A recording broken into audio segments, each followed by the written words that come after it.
그 관련된 얘기 하나 말씀을 드려야 되겠는데, 제가 전에 여러 차례 정부가 모범적인 사용자가 돼야 된다. 네. 그 중에 대표적인 게 최저임금 주고 고용한다든지,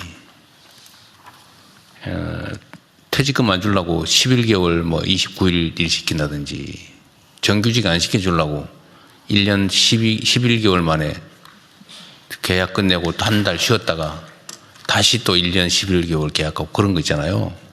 그거 하지 말라고 했잖아요, 제가 여러 차례. 네. 그런데 이게 제가 여기서 얘기를 하면 그게 곧바로 정부 부처는 물론이고 정부 산하 공공기관 또는 관련 협력 단체 기관들 그리고 지방자치정부에 다 신속하게 전파돼 가지고 그 시행이 돼야 되잖아요. 네.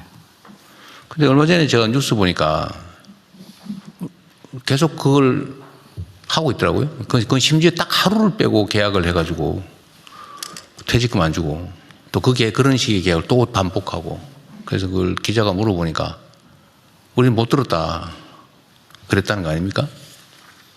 그래서 제가 이게 제가 아무리 강조를 엄청나게 했는데, 제가 이런 얘기를 하면 관계 부처들이 각자 관련이 있잖아요. 예를 들면 그 산하기관은 기재부 관계가 있고, 그 행안부는 지방정부 관련이 있고, 노동부는 당연히 직접 관계 있고, 다른 부처들도 마찬가지로 다 그 비정규직 고용을 하거나 임시직을 쓰는데, 그러면 이거를 국무조정실이든지 어딘지 한 번에 모아가지고 신속하게 어떻게 시행할 건지를 기획을 한 다음에 전파하고, 또 예를 들면 적정 임금은 어느 수준인지도 빨리 계산하고, 안 되면 잠정적인 금액이라도 정해서 통보해서 이 정도를 권고를 하든지 기준을 강요할 수는 없지만 기준을 만들어서 전파하고, 계속적으로 쓸 때는 정식으로 고용하고, 퇴직금 적정히 주고, 11개월 일했으면 12개월 해서 주는 퇴직금보다는 더 많이 줘라 오히려. 제가 그 얘기도 했잖아요. 공정임금이라고 이름 붙였던가. 네.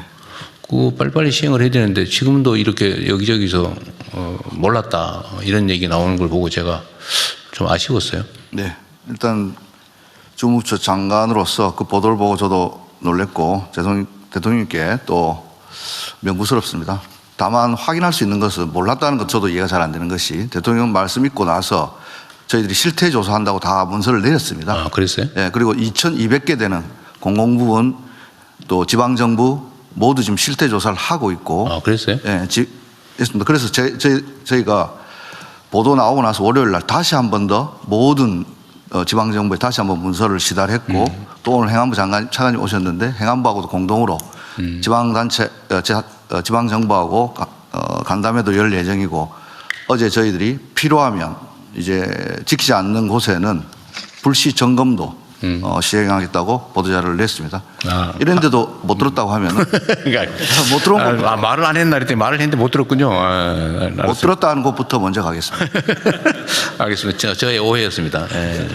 일단 그런 게 있으면 신속하게 해명도 하시고, 예를 들면 일단 보도라고 하는 게 나오면 언론의 역할이라고 하는 게 있기 때문에 국민들 그렇게 인지하거든요. 대통령이 말을 했는데도 시행이 안 되나 봐. 콩가루 집안인가 봐. 이렇게 되면 안 되잖아요, 그죠? 지금 보는 건 설명을 정확하게 빨리 신속하게 하고, 그러면 나머지 마저 시행해 주시고요. 끝나기 전에 비공개하기 전에 제가 하나만 말씀을 좀 드리겠습니다. 우리가 이제 국민으로부터 권한을 위임받아서 우리에게 주어지는 온갖 일들이 있잖아요. 각 부처청 해야 될 일 무궁무진하고, 거기에 보면 조직이 뭐 기본적으로 복잡하게 돼 있고, 또 권한도 좀 많이 나눠져 있고, 밑으로 갈수록 세부적으로 쪼개져 있는데, 이게 자칫 잘못하면 이걸 소위 관료라고 하죠. 관료화라고 하는데, 이제 칸을 넘어가지를 않는 거예요. 그리고 이제 권한을 가지고 다퉈요. 그래서 네 일이냐 내 일이냐, 예를 들면 좀 뭐라 그럴까, 권한 행사를 할 수 있거나 좀 생색을 낼 수 있거나 이런 건 서로 하려고 그러고, 좀 부담이 되거나 이런 건 서로 떼밀고, 이런 경향이 있단 말이에요. 다 그런다는 건 아니고, 이제 그걸 최소화하는 게 정말로 중요하죠. 최소화해서 서로 자기 부담되는 일일수록 내가 하려고 그러고 생색나고 권한 있는 일일수록 뭐 존중해서 다른 부처가 해도 뭐 다 협조해주고 이게 좋은데 뭐 쉽지는 않아요. 그러나 그런 방향으로 가야 되겠죠. 그래서 우리 공직자들이 업무를 할 때는 이게 내 일이 아니라 기본적으로 남의 일이다. 그 남이라고 하니까 좀 표현이 이상할 수 있는데 이건 국민의 일이죠. 국가의 일이죠. 내 이익을 위해서 하는 일은 아니니까. 그 최대한의 성과와 결과물을 내야 되는 게 우리의 의무고. 그래서 뭐 칸막이를 쳐놓고 뭐 자기 고집을 하거나 아니면 권한을 가지고 다투면서 해야 될 일을 못 하거나 이런 건 정말 심각한 문제죠. 이렇게 하면 이제 개별 기업으로 치면 망하는 거죠. 우리 배경훈 장관이 그렇죠. 예. 원래 있을 수 없는 일이죠. 그래서 뭐 칸막이보다는 팀제도 하고 또 토론도 하고 하는데 하여튼 이 논의하는 과정에서 우리가 주의해야 될 게 공무원 조직은 기본적으로 상명하복 관계라서 쉽지는 않아요. 뭐 기업들도 상명하복에 관료화되면 망하는 거잖아요. 길게는 망하는 원인이죠. 근데 관료 조직은 어쨌든 권력이라고 하는 게 국민으로부터 주어지고 그게 영속적이니까 망하지는 않지만 비효율이 이제 극대화된단 말이에요. 그래서 이걸 어쨌든 얼마나 극복하느냐에 따라 정부 효율이 올라가는 거예요. 최대한 우리가 지휘 명령의 수직적 관계를 유지는 하되 거기서 생기는 부작용을 최소화하려면 칸막이를 최대한 낮추고 서로 토론하고 존중하고 협력하고 그래야 된다는 거죠. 물론 충실하면 기본이겠죠. 그런데 지금도 제가 이렇게 보면 뭐 여러분들은 잘 못 느낄지도 모르겠는데 밑으로 내려갈수록 이렇게 밑으로 내려가면 내려갈수록 대화가 잘 안 되네 보니까. 그리고 일방적이에요. 그리고 권력 관계가 작동해요.